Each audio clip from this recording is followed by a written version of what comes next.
Hi అండి, welcome to my channel. అందరు ఎలా ఉన్నారు? బాగున్నారా? మేము కూడా చాలా బాగున్నామండి. అందరికీ భారతాల పౌర్ణమి శుభాకాంక్షలు అండి.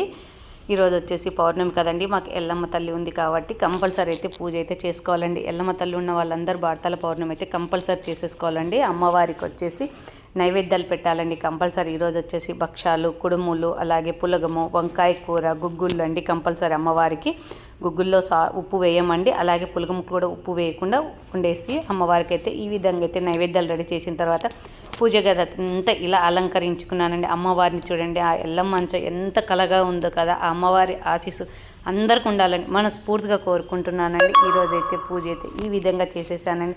మీరందరూ పూజ చేసేసారా? కంప్లీట్ అయిందా అంటే కనుక కామెంట్ సెక్షన్లో కామెంట్ చేయండి. కింద ఈరోజు వీడియో అయితే ఇదండి. నచ్చితే కనుక లైక్ చేయండి. Thank you for watching. Bye అండి. మరి ఉండి కోసం మా ఛానల్ అయితే సబ్స్క్రైబ్ చేసుకోండి.